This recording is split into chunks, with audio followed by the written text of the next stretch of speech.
Good afternoon dear class fifth student. हम लोग अभी इंग्लिश ग्रामर पढ़ रहे हैं। इंग्लिश ग्रामर में लेसन 10 है आर्टिकल, उसके बारे में हम लोग पढ़ेंगे। पिछले क्लास में हम लोगों ने ए एन का यूज पढ़ा था, जिसे इंडिफिनिट आर्टिकल कहते हैं, क्योंकि ये कॉमन आम तौर पे यूज़ होता है। और आज हम लोग डिफिनिट आर्टिकल के बारे में पढ़ेंगे। डिफिनिट आर्टिकल क्या होता है? जो स्पेसिफिक होता है, वो किसी ख़ास के लिए यूज़ होता है।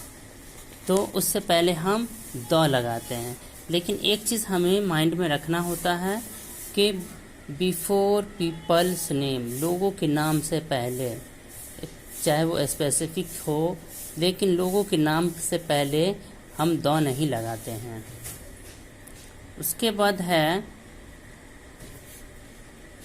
When we refer to meals, times और specific years, जब हम meals, specific time या specific years की बात करते हैं तो हम द नहीं लगाते हैं। जैसे देखिए let's have dinner।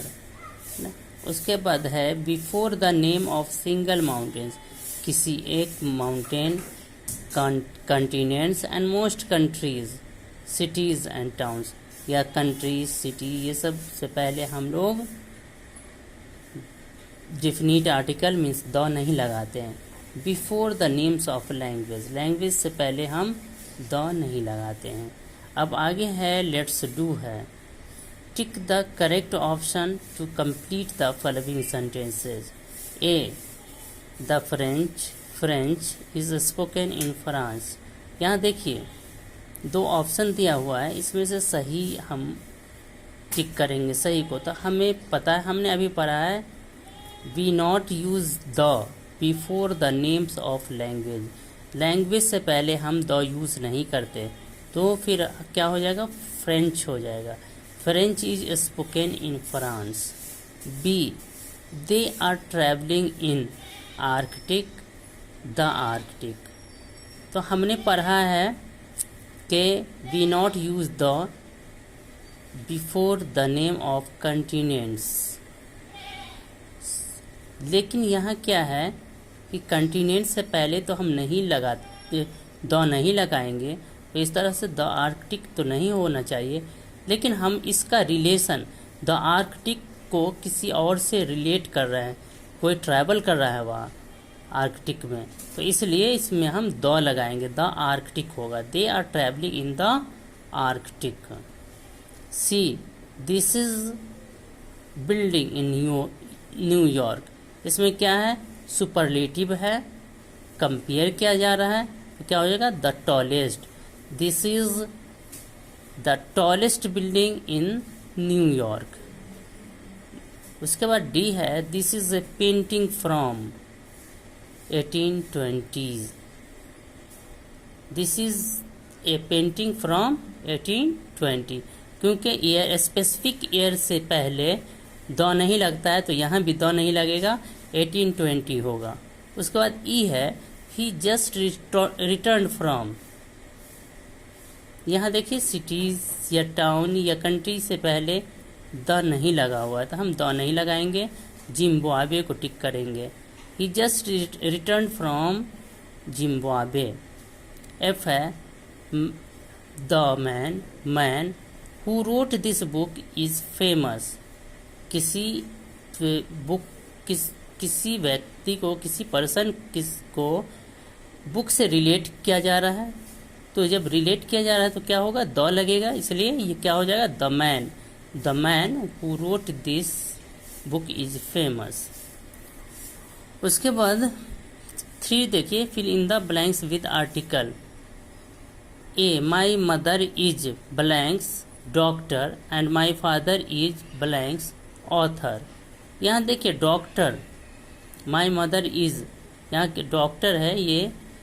A N का यूज़ में हमने देखा था कि जब कॉन्सोनेंट साउंड से कोई वर्ड स्टार्ट होता है तो उससे पहले हम ए लगाते हैं, तो यह क्या हो जाएगा? ए। और यहाँ ऑथर है, ये हमने ये भी पढ़ा है कि जिस वर्ड का साउंड वॉवेल से शुरू होगा तो उससे पहले हम एन लगाएंगे, तो क्या हो जाएगा? My mother is a doctor and my father is an author. उसके बाद बी है नेहा रिकमेंडेड गुड डेंटिस्ट। क्या यहाँ क्या आ जाएगा, एक फर्स्ट टाइम है, एक तो क्या आ जाएगा, एक अच्छा डॉक्टर, एक अच्छा डेंटिस्ट, तो यहाँ क्या हो जाएगा A. Neha recommended a good dentist, but इसी डेंटिस्ट की बात हो रही है तो यहाँ क्या आ जाएगा the. But the dentist does not have any openings for 2 months। C है Sam recommended book to Lisa. कौन सा book, a book. Sam recommended a book to Lisa, she didn't like, इसी बुक की बात हो रही है तो यहाँ क्या हो जाएगा like the. She didn't like the book at all. D Mount Hood is volcano in origin. क्या a volcano in origin, Mount Hood is a volcano in origin. It is, इसी के बारे में हो रहा है तो क्या हो जाएगा the. It is the very beautiful mountain. उसके बाद डी है डू यू हैव वैक्यूम। क्या हो जाएगा यहाँ A. Do you have a vacuum, I can not find it, it was in the closest but now it is not there. F do you have dictionary. क्या आ जाएगा इसमें A. Do you have a dictionary, I don't have one and I need to look up a word. ठीक है, एक बार आप copy में देख लीजिए।